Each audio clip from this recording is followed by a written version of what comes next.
What's going on, everybody, and welcome back to Comic Breakdown. This is one issue that I am freaking excited about. This is Blood Hunt issue number 5. This is the final issue of Blood Hunt, besides the tie-ins that will close the story out. And to quickly recap everything that transpired, Blade was leading a group of vampires using the Dark Force to blot out the sun. They created Eternal Night. Blade unleashed the Blood Coven, a group of superpowered vampires. They launched a devastating attack on the Avengers. We soon learned that Blade is possessed by Varney, the first vampire. Now he has merged himself with the Dark Force. But there is hope in the world. Khonshu, the moon god, was released from his prison. And with that, the Fist of Khonshu returns. Moon Knight returns. But he's not alone. He returns with an army of undead Moon Knights. Every Moon Knight that came before him. But even with the power of this god on their side, it's not enough to win this battle. That's where Doctor Doom comes into play. And now Doctor Strange is left with a very peculiar situation, because to save the world, Doctor Doom must become the Sorcerer Supreme. So, make sure you guys subscribe to the channel, make sure that you like this video, and with that being said, let's dive into this breakdown.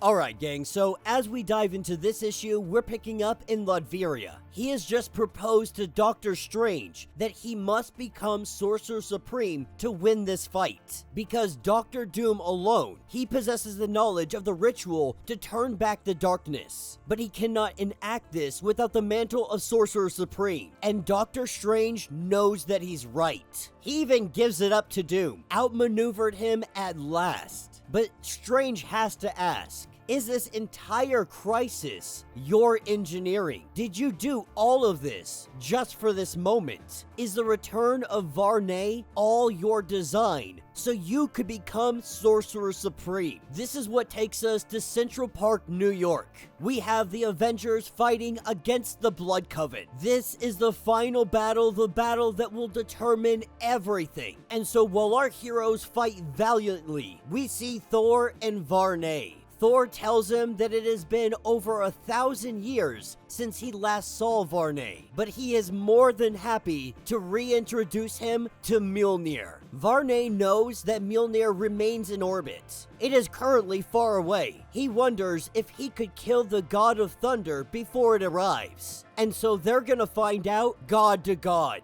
as these two colossal titans are about to clash together. We pick up with Doctor Doom. He is letting Strange know that the Avengers, they have engaged Varney. The moon god Khonshu is dispatching the dead acolytes. But this isn't gonna be enough. Doctor Strange knows what he has to do, but before he does so, he requires an oath from Victor. He wants the word of Doctor Doom, that once the world is saved, he will return what belongs to Doctor Strange. And Doom gives him that word. He tells him that you have my word. You have the word of Doom. And so for Strange, at least for right now, this is good enough. He knows that he's right. This is what the Sorcerer Supreme is for. This is where he gives over a fragment of his living soul. This is to bond with Doctor Doom, in the same way as Clea did when he died. And as he is currently among the undead, the office should transfer over. We see Doctor Doom take this in. Doctor Strange saying, "All hail the Sorcerer Supreme." But Victor says no. All hail Doom.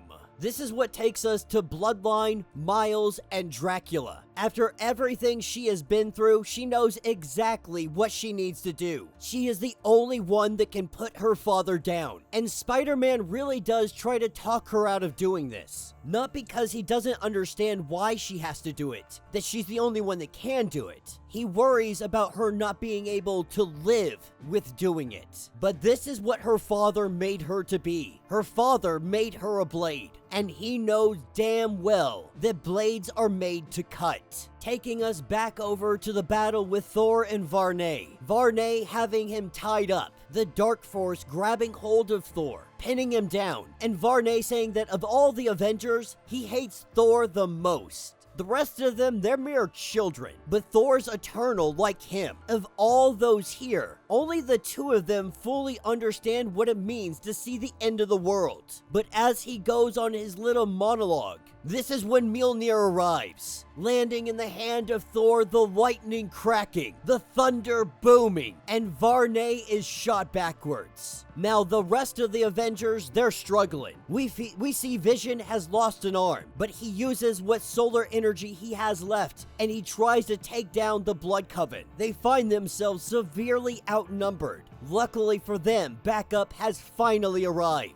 This is where we have the arrival of Moon Knight and all of his dead acolytes. They have come to even the odds. Back over to Doom. He has been preparing for this eventuality. The magic used to create the breaches to the Dark Force dimension is extremely old. Pre-fall Atlantean, a spell penned by the same hands that inked the Darkhold in those dark days. He has acquired artifacts from across the world. We see him weaving the many colors of magic together, an act of wizardry that has never been seen before. He is going to lead the ritual. He is going to focus their efforts. He will save the world, and what he requires from everybody else is everything. Back on the battlefield, we see Moon Knight coming to the rescue of Vision. As he jumps into the fray, he doesn't hold back in the slightest bit. But even with these reinforcements, Varney with the Dark Force is simply too powerful. In a moment of triumph, he grabs hold of all the Avengers. Everything that they're hitting him with, the Dark Force has been swallowing. He is drawing power from an entire dimension directly into himself. By every moment, he gets stronger. The only weakness that can be found would be Bloodline. And speaking of which, this is where Bloodline and Dracula show up. In a surprise attack from above, Bloodline draws out her sword and she drives it into the chest of her father. But Varney tells her that it is already too late. This body is as much his as it is Blade's. That she is of Blade's bloodline, but not of Varney's. This is where we have the arrival of Spider-Man, driving his sword as well into Varney. The two of them together, both coming from the bloodline, one from Varney, one from Blade himself. This is enough to purge the possession that is inside of Blade. And with Dr. Doom sensing that Varney's concentration is broken, that his control has been shaken, now is the time to strike. Dr. Doom enacts the spell, and all those breaches begin to open up the light, begin to reverse the darkness. With the sun beginning to rise again, we see Blade bleeding out on the ground. Wanda has pinned up Varney, and we have Iron Man that begins to work on Blade. With the Dark Force receding, our Avengers have won the day. Our Avengers stand victorious. Taking us back over to Dr. Doom, Strange tells him that that was an incredible piece of magic, but now it is time to fulfill your oath. The promise that you made, return the mantle of Sorcerer Supreme, and he will agree that he made this oath to surrender the office of Sorcerer Supreme back to him once he saved the world.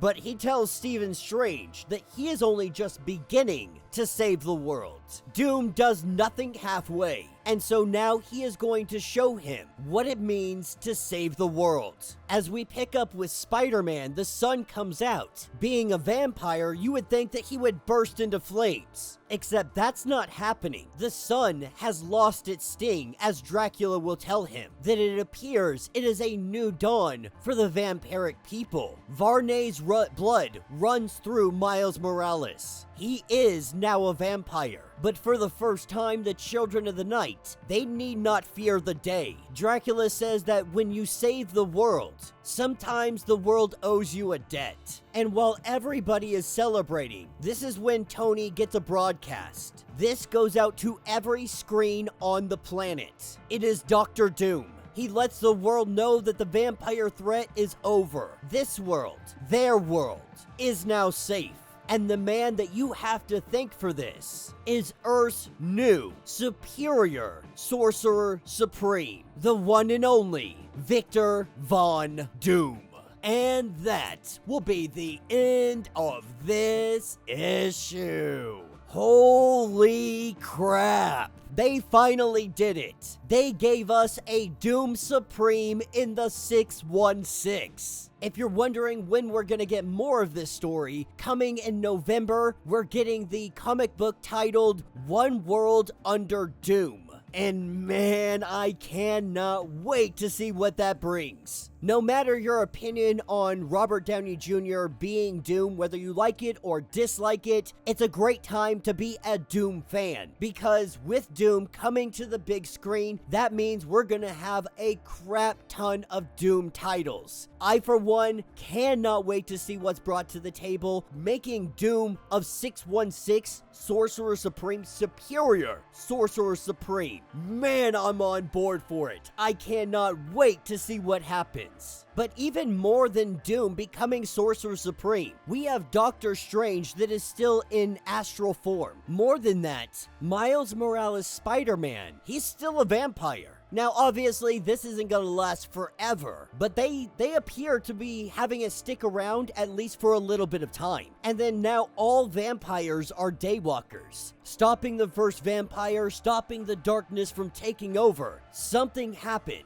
Something shifted. And the vampires no longer have to worry about the sun. The ramifications of this, both good and bad, are going to be very interesting. Needless to say, Blood Hunt issue number 5 just changed Marvel Comics in a very significant way. How long these changes will last is anybody's guess. But for the time being, we're going to be seeing a drastically different 616 moving forward. So let me know what you guys think. Let me know your thoughts. Let me know your theories. If you want to get caught up on everything that happened with Blood Hunt, check out the link in my description as well as the top of my video. You'll get completely caught up on everything that is going on with this series. If you would like to support the channel, you can always do so by joining the channel membership. Much like Patreon, having multiple different tiers, from $1 to $50, from loyalty badges to comics every single month. Not only are you helping out the channel tremendously, but you are getting tons of perks in the process. Now, if you're unable to do this, do me a favor, subscribe to the channel, like this video, hit that notification bell, and with that being said, until the next breakdown.